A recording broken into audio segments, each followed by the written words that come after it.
Hi everyone, and welcome back to this week's Tuesday's Tips and Techniques. This week we're going to still be working with ink pads. We're going to try the Distress Inks today from Ranger, and I'm going to show you two of the effects that it can do. So we've got the ink pad, we've got our Tips and Technique journal, I have a paintbrush, and a bottle of water. So I'm just going to put this down to cover the back of my table so it doesn't get damaged or stained from the inks or whatever. And open up my Tips and Techniques journal, and then, and on this first page what we're going to do is what's called dry brushing. So you're going to take a regular 1-inch flat wash paintbrush, and we're going to run it over the ink pad a couple times, and then we're going to just brush it on, just kind of like if you were painting almost. Just kind of put it on there. You know, this will give you kind of a different effect than it would if you were just using a regular old stamp pad. It just kind of gives you like an airbrush effect.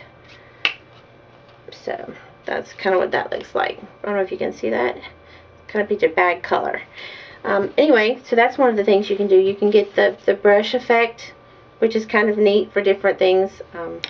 But, you know. So anyway, there's that effect. And then on the other side, I'm going to show you kind of a wash. Let's see. So basically what you're going to do is, let me put this in between here, just so it doesn't mess up my book. So what I'm going to do is I'm going to take the ink pad and I'm just going to rub it on the piece of paper like that. Set that aside, take my water bottle and just kind of spritz it. And that's just plain old faucet water. It's nothing special. And then just use the paintbrush again and just smear it out. The more water you use, the more effect you're going to probably get.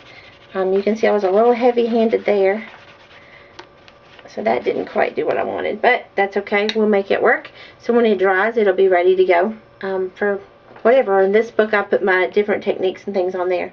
Now this is just a canvas tag I got at the store. I'm going to do the same thing with it. I'm just going to kind of brush it, but I'm not going to push so hard maybe. We'll see if that gives you a little bit different effect. You can tell already that it gives it a different effect just rubbing it across the canvas. I'm going to spritz it, rub it out, and it kind of gives it a watercolor effect. So it's basically the same thing your watercolors would do, but you didn't have to go out and buy anything special. And you know, you can keep going as long as you want, as light as you want, as dark as you want. It's really up to you.